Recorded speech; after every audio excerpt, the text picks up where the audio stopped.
L'homme ne vivra pas de pain seulement, mais de toute parole qui sort de la bouche de Dieu. Voici votre moment de méditation quotidienne.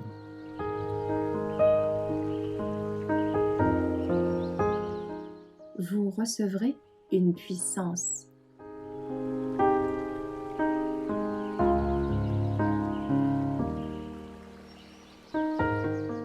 Prêchez davantage, le 26 octobre. Et nous en parlons, non pas avec des discours qu'enseigne la sagesse humaine, mais avec ceux qu'enseigne l'Esprit, en expliquant les réalités spirituelles à des hommes spirituels. 1 Corinthiens 2, verset 13. Juste avant de quitter ses disciples pour les parvis célestes, Jésus les encouragea en leur promettant le Saint-Esprit. Cette promesse est aussi pour nous, et pourtant elle est rarement présentée aux croyants, comme nous en parlons peu dans l'Église. En conséquence de ce silence sur un thème aussi capital, nous connaissons fort peu quant à sa mise en pratique. Ce don riche en bénédictions et qui rend efficace le travail spirituel.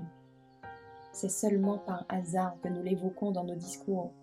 Nous avons sondé les prophéties, expliqué les doctrines, mais nous avons écarté l'effort ministériel, ce dont l'Église a le plus besoin pour croître en puissance et en efficacité, afin de convaincre et de convertir les âmes. Ce sujet a été mis de côté, comme si on s'en réservait l'étude pour plus tard.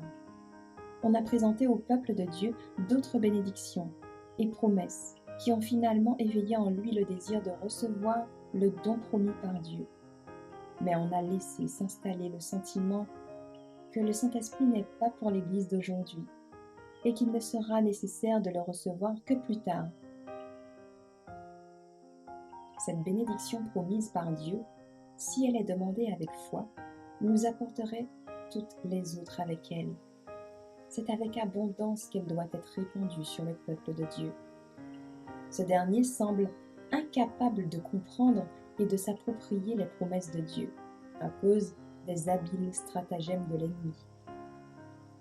Une moisson de joie doit être récoltée par ceux qui sèmeront les graines sacrées de la vérité. Celui qui s'en va en pleurant, quand il porte la semence à répandre, s'en revient avec cri de joie, de triomphe, quand il porte ses gerbes. Psaume 126, verset 6.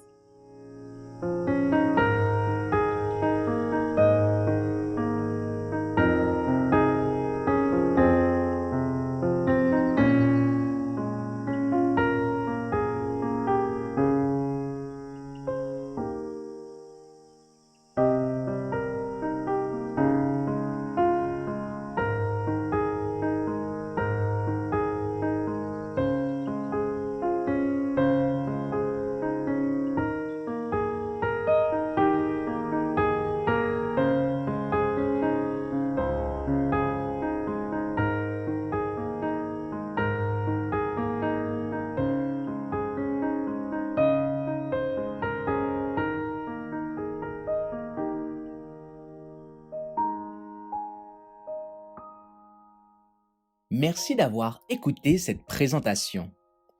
Assurez-vous de nous rejoindre demain pour votre moment de méditation quotidienne avec lereste.org.